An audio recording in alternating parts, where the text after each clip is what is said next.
Deep within the blood-soaked trench networks of the American Civil War, a highly unusual logistical gamble is quietly proposed to break a brutal stalemate.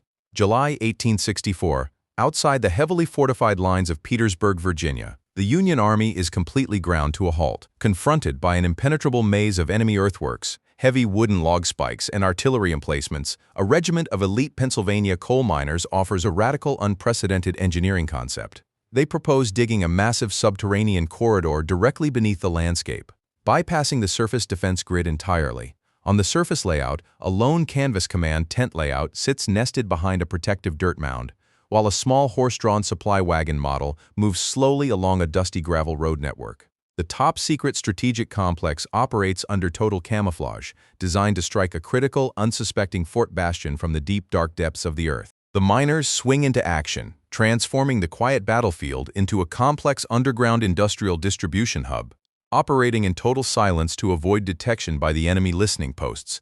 The workers excavate a narrow, 500-foot underground tunnel shaft. The structural engineering challenge is immense. To prevent suffocation in the deep earth, they construct a brilliant, specialized wooden air ventilation duct system, utilizing a small furnace at the entrance to pull fresh oxygen through the dark corridors. Technicians carry heavy timber beam supports into the shaft to prevent a sudden cave-in, loading the excavated red clay onto a miniature wooden handcart model that is wheeled back to the rear lines.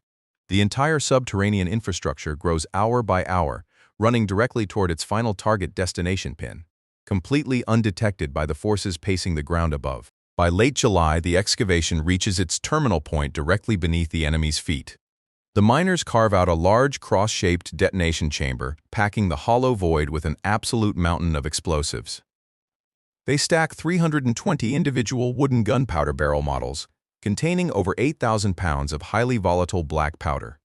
A long, continuous canvas fuse line assembly is laid carefully along the floor plates, stretching all the way back to the main staging trench. Inside a nearby dugout, a command staff figure monitors a brass pocket watch tool, waiting for the morning execution order.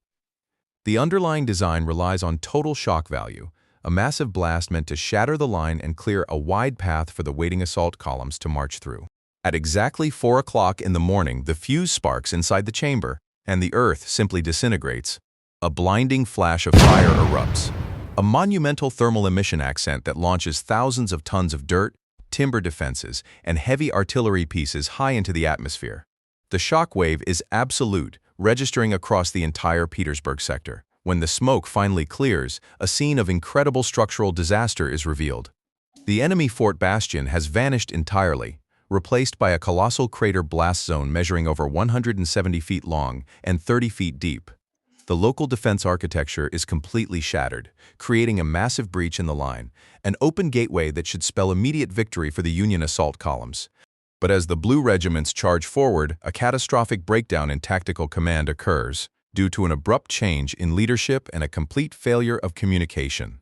The soldiers receive no orders to bypass the crater rim. Instead, over 10,000 men blindly charge directly down the steep slopes, packing themselves tightly inside the deep clay pit. The physical architecture of the crater turns into an immediate self-destructive liability. The walls of the hole are made of loose, wet, slippery red clay, making it completely impossible for the soldiers to climb out the other side. Within minutes, the entire logistics unit becomes a massive, disorganized mass of humanity, trapped inside a giant, man-made ditch, completely unable to advance or retreat. The initial shock wears off, and the recovering Confederate forces realize the Union Army has stepped directly into its own trap. Rallying along the flanks, enemy artillery batteries wheel heavy mortar systems and field guns to the very edge of the crater rim. They look down into a literal shooting gallery.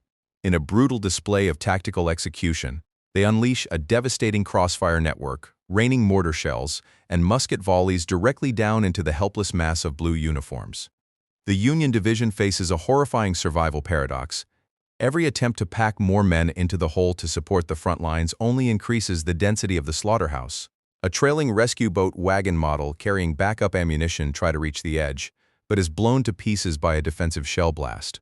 The slaughter inside the clay pit ends in total tactical defeat, unleashing a monumental corporate catastrophe inside the Union High Command. Over 4,000 men are lost inside a hole they dug themselves, sparking a massive political outcry that reaches all the way to Washington. A formal federal congressional inquiry hub is established, forcing top generals to stand trial and defend their complete breakdown in command architecture.